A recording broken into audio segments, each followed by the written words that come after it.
welcome back to RC Model Reviews. I'm sorry if there's some banging and clattering in the background, but it's blowing 45 kilometers an hour at the moment. It's really rocking the place around, so bear with me. Anyway, this is the final installment of my review on the Hawkeye 4K Firefly split camera.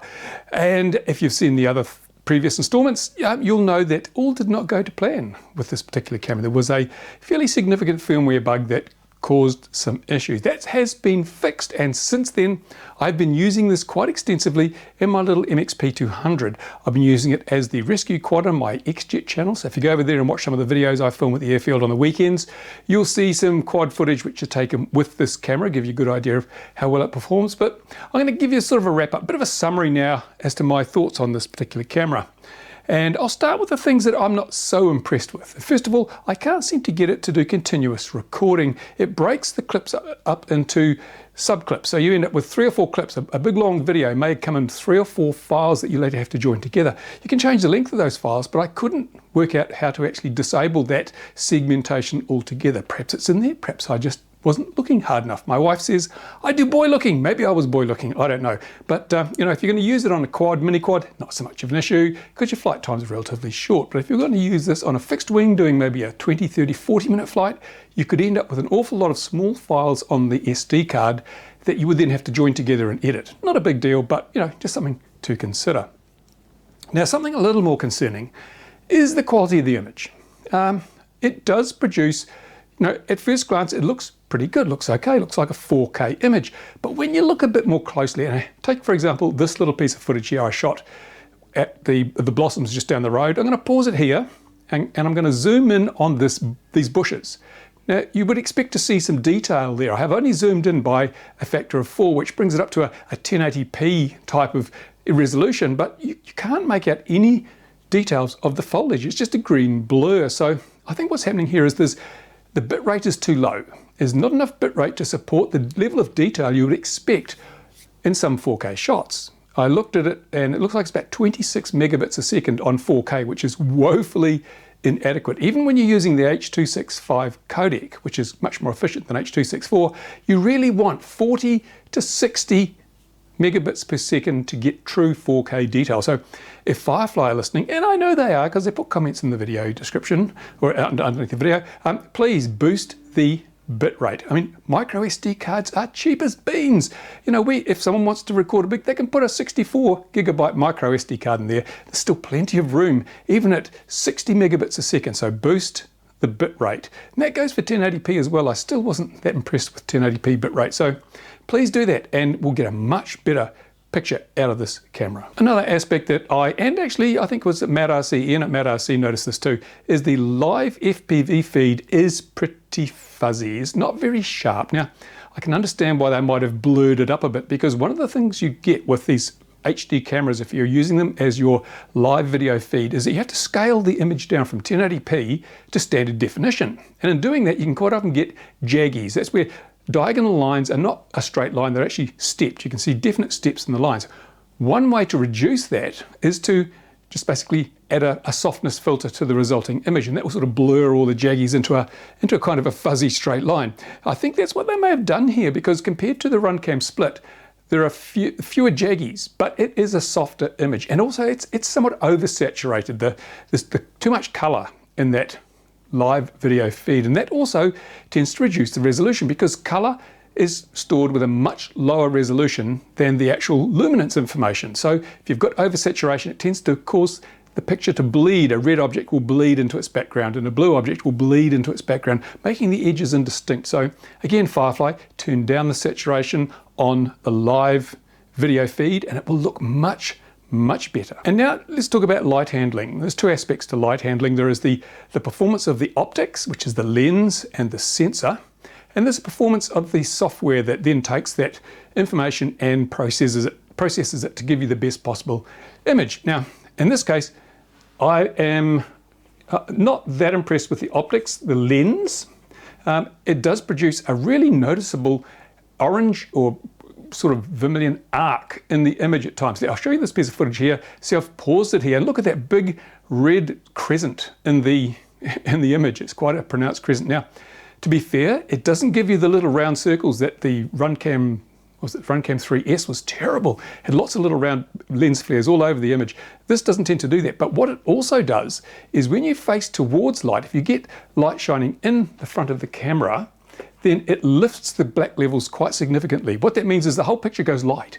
The blacks become grey. So it's like someone turned the brightness up, when that is not a desirable trait. So what happens there, I think, is the light comes in, it bounces around inside the camera. So instead of just falling on the sensor, it reflects off the sensor, then bounces off the case back onto the sensor in a different place. So it reduces the contrast, quite noticeably reduces the contrast. I'll show you this little piece here. Notice as I fly along here and the sun strikes the lens, suddenly the blacks are no longer black, they're quite light. And that's just bad light handling. So I don't know what they can do. Well, you can't really do much in software. You really, that's basically a limitation of the physics of the camera itself. So yeah, we have to live with that. Now the Runcam, I've got a Runcam split, and it does that sometimes. It used to do it actually when I used the Runcam lens. When I changed the lens to the 3.6mm, stopped doing it nearly as much. So I think what happens is that other lens doesn't scatter the light quite so much. Who knows? But anyway, it's just an effect that you will notice. And speaking of handling bright scenes, the wide dynamic range is okay, but it's not perfect. Look at this scene where I was flying in the golden hour, which is a great time to fly if you want to get excellent video. And why wouldn't you want to get excellent video if you've bought a 4K camera? So here I am flying towards some trees with the sun behind them, and man, the wide dynamic range just is not adequate at this particular situation. I cannot see where I'm going. I'm blind. But it comes better as I get slightly darker. So it's like there's an area where the wide dynamic range just doesn't seem to work, and then it kicks in and it lifts the background, lifts the darks up a bit. But through the video goggles, it was even worse because, of course, the colors were so saturated as well that they didn't help in the least in producing a balanced, easy to see image. So yeah, you can see this is a really, really bad situation. This camera didn't handle it very well at all. And finally, while I'm on the situation, talking about light handling, the automatic white balance is atrocious. It's terrible. It's really bad. I set auto white balance, and when I flew with that, you get a really reddish cast to some levels of brilliance. Now, some things look great. The sky looks blue, the ground looks grey, but when you're flying in intermediate, sort of medium tones, they get quite reddish. Quite a reddish tinge to them, and it's very hard to correct that in editing because it seems to change depending on the amount of light going in the camera. So I think it was the third preset white balance option was the best, and that's what I've used since then, and that's worked pretty damn well. So don't rely on the automatic white balance. It's pretty yucky. It's not very good at all. Another disappointment for me, and it's only for me and everyone else that lives in the land of PAL television where 50 frames per second and 25 frames per second are the standards rather than 30 and 60, is that this only does NTSC frame rates. That's 30 and 60 frames per second, or multiples of 30. So you've got 30, you've got 60, and you've got 120 frames per second of the frame rate. So if you're trying to take footage with this and blend it in with camcorder footage that's taken at 25 or 50, it's very difficult to get it smooth. In fact, really you can't get it smooth. There's going to be jerkiness in there. The Runcam 5, however, is I really love that camera because it has a 50 frames per second option on the 2.7K, which is excellent. So I can use 2.7K, I can get super buttery smooth footage and merge it in with my camcorder footage at the airfield, and that's just great. I love that. But as I say, that's only a small thing. It really doesn't affect many people because I think most people just film everything in 30 or 60, and maybe I should too, but my camcorder doesn't do that. Okay, so that's the less favorable aspects of this thing out of the way. Let's look at the positives. And there are quite a few positives to this camera, I have to say. First of all, the on-screen display, when you're looking at the live video feed, shows you lots of useful information. It shows you the resolution you're running at and the frame rate you're running at. It also blinks a little red dot to show you if you're recording, and it has a voltage sense, so you can connect it up to your flight pack and get the battery voltage from your flight pack on that without any extra. You don't have to have a flight controller or anything else. That will do it, just like some of the other live FPV cameras do. That's really, really good. And I love the fact that I can see whether I've forgotten to press the record button before I took off, and that I can see what resolution I'm in without having to try and find a little flashing LED or get my phone out or do something else.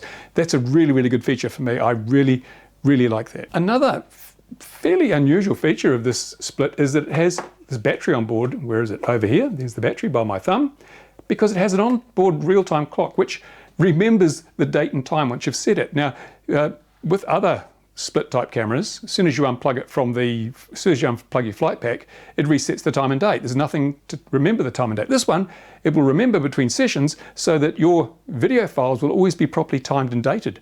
It's really handy if you want to keep your video files and keep them stored in chronological order or be able to access them by time and date. And if you're building up a catalog of video footage, that is actually a super cool feature. And as I said, you don't need your smartphone for this thing.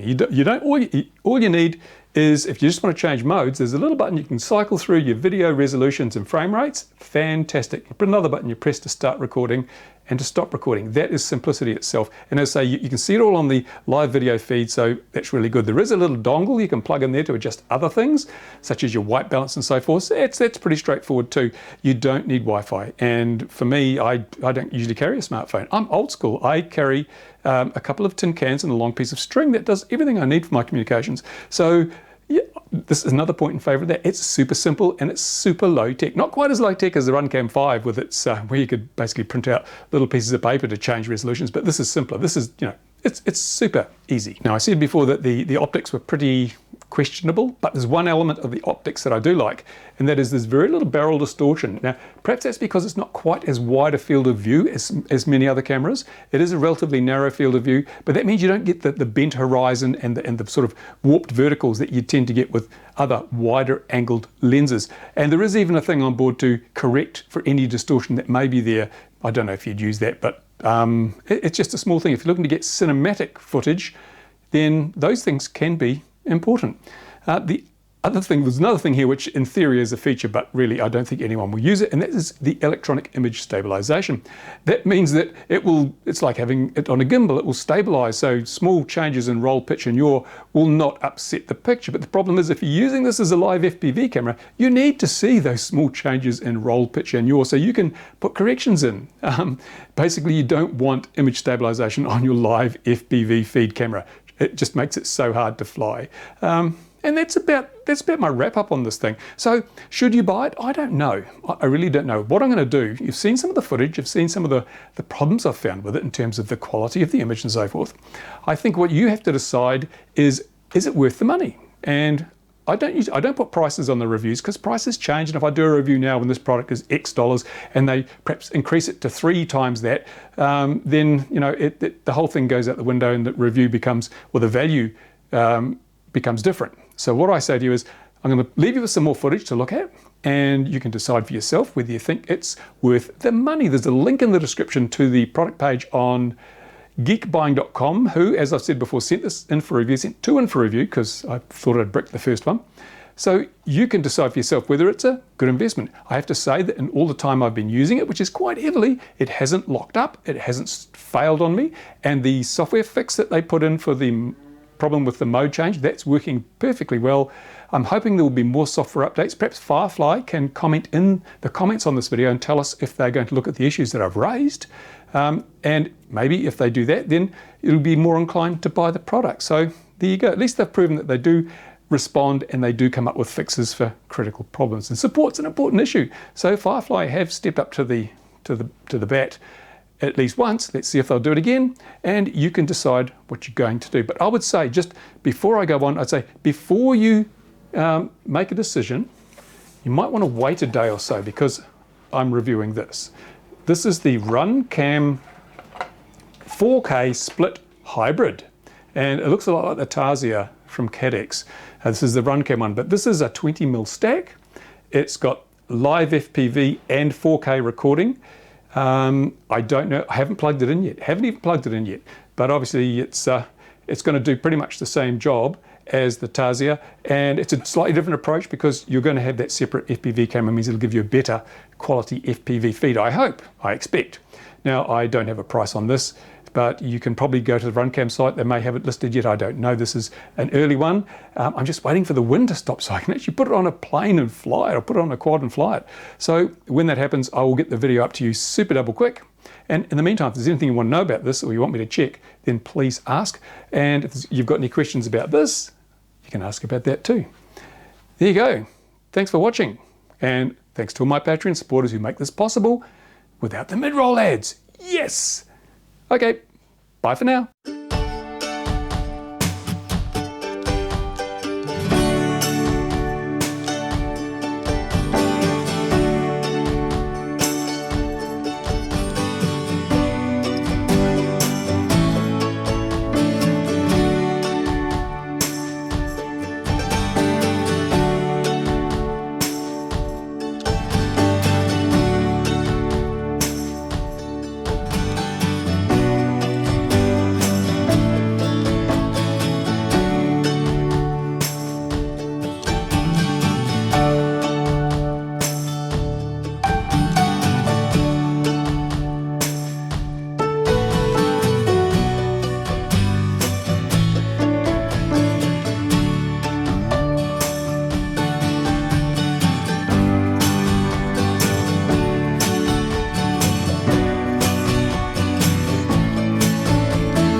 you.